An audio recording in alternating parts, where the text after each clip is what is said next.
সাথে নিয়ে কোরআন থেকে আলোচনা হচ্ছে, হাদিস থেকে আলোচনা হচ্ছে, এর মধ্যে সওয়াব হয়েছে, সওয়াব কোন শোনা মদিনায় নবী পাকের রওজা পাকে পৌঁছে দাও।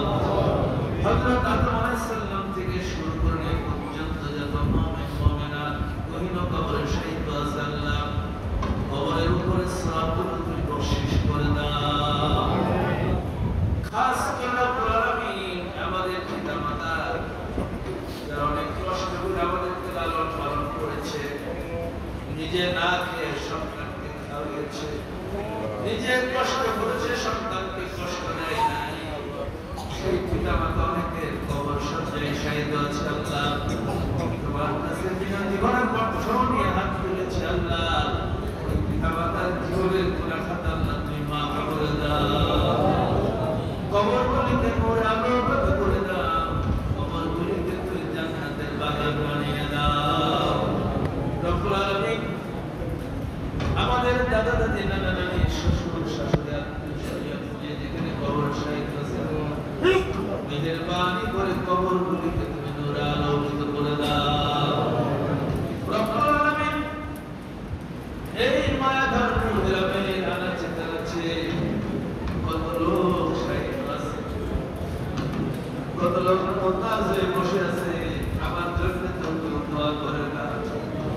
রব্বুল আলামিন আজকের এই মাহফিল থেকে তোমার দরবারে ফরিয়াদ করে আল্লাহ, এই মায়াধর গ্রামের আনাচে কানাচে যেখানে একটুখানি ইমান নিয়ে কবর আছে আল্লাহ, ওই কবরগুলিকে তুমি জান্নাতের বাগান বানিয়ে দাও।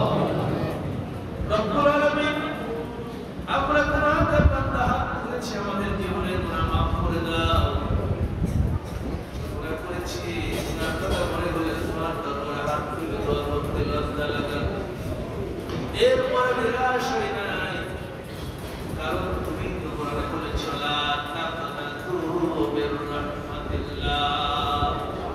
ও বান্দা, আমার রহমত থেকে নিরাশ হোস না, আমি তোর জীবনের সব গুনাহ মাফ করে দেব।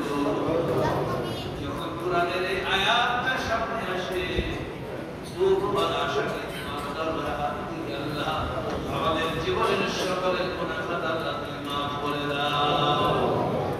রব্বুল আলামিন আমাদেরকে তুমি কোরআনের কর্মী বানিয়ে দাও, আমাদেরকে তুমি কোরআনের খাদেম বানিয়ে দাও। তুমি তো মালিক, আমরা গোলাম আল্লাহ, তুমি মালিক হিসেবে তোমার যতটুকু ইবাদত করা দরকার, তোমার হুকুম যতটুকু মানা দরকার আল্লাহ, আমাদের সকলকে তোমার হুকুম মেনে চলার তৌফিক দাও। রব্বুল আলামিন তোমার দরবারে হাত তুলেছি, এই গ্রামকে আল্লাহ তুমি ইসলামের জন্য কবুল করে নাও, কোরআনের জন্য কবুল করে নাও। অনেক শিশুরা এসেছে, অনেক তরুণরা এসেছে, রব্বুল আলামিন অনেক কিশোর এসেছে, তোমার দ্বীনের পথে সকলকে তুমি কবুল আর মঞ্জুর করে নাও। কোরআনের কর্মী হিসেবে আমাদেরকে তুমি তোমার খাতায় নাম লিখিয়ে দাও। রব্বুল আলামিন তোমার দরবারে ফরিয়াদ করে বলি, একজন ভাই দোয়া চেয়েছে, মাসুদ ভাই মাইক্রোরার কাজ দিয়েছে আল্লাহ, তুমি এখানে বারাকা দাও, অ্যাক্সিডেন্ট থেকে আল্লাহ তুমি হেফাজত করো। আমার ইয়ার আলী ভাই এই ইউনিটের কর্মী ছিলেন, তিনি দুনিয়ার মায়া ত্যাগ করে চলে গেছেন আল্লাহ, রব্বুল আলামিন তার জীবনের গুনাহ মাফ করে দিয়ে তাকে তুমি জান্নাত নসিব করে দাও। রব্বুল আলামিন মসজিদের সভাপতি হাত তুলেছেন, সেক্রেটারি হাত তুলেছেন, কেশিয়ার হাত তুলেছেন, অনেক দাড়ি পাকা মুরব্বী হাত তুলেছেন আল্লাহ, সকলকে তুমি কবুল আর মঞ্জুর করে নাও।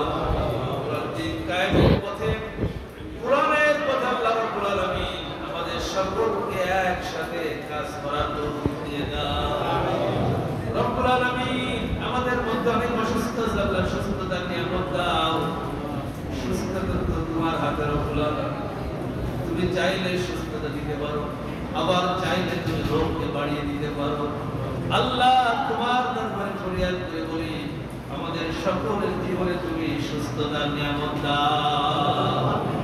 যারা বিদেশে আছে আল্লাহ তুমি বারাকা দাও, বেশি বেশি তোমার দিন দিনের জন্য কাজ করতে পারে তৌফিক দাও, বেশি বেশি পরিবারের জন্য অর্থ বাড়াতে পারে আল্লাহ তৌফিক দাও।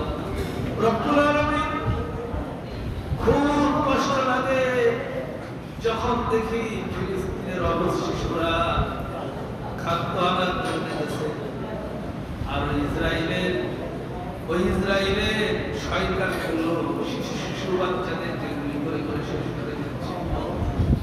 ওই বাচ্চাগুলো জান্নাতে পাখি হয়ে ঘুরে বেড়াবে, কিন্তু আমরা ওইগুলো দেখে সহ্য করতে পারি না। কিন্তু মরানোর কিছু নাই আল্লাহ, ওই ফিলিস্তিনবাসীকে তোমার কুদরতে আল্লাহ তুমি সাহায্য করো, তাদের জন্য একজন নেতা পাঠিয়ে দাও।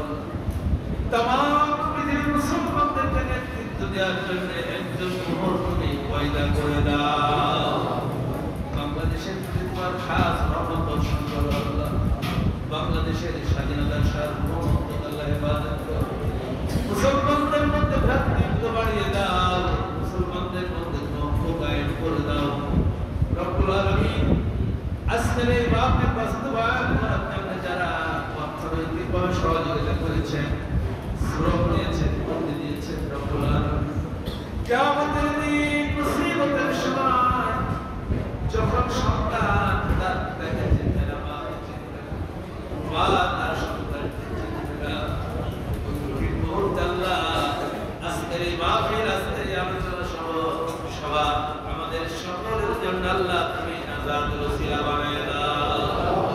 তাদের অন্তরে যে দান আল্লাহ করেছে, ওই দানকে 700 বৃদ্ধি করে আমার নামায় তুমি লিখে দাও। রব্বুল আলামিন, মৃত্যু কখনো একটা কোনো নিশ্চয়তা নাই। তোমার কোরআন বলেছে, কুলিনাল মাউতাল্লাযী তাফিরুনা মিনহু ফাইন্নাহু মুলাকীকুম। তুমি কোথায় পালাও বান্দা, যেখানে যাও না কেন মৃত্যু তোমার সামনের দিক থেকে আলিঙ্গন করবে। কখন তার জন্য মারাত্মক মাউত অপেক্ষা করছে জানি না, কখন তার মাউত হয়ে যাবে। মৌত যখন হয়ে যাবে, গ্রামের লোকেরা ছুটে আসবে, আত্মীয় স্বজন ছুটে আসবে।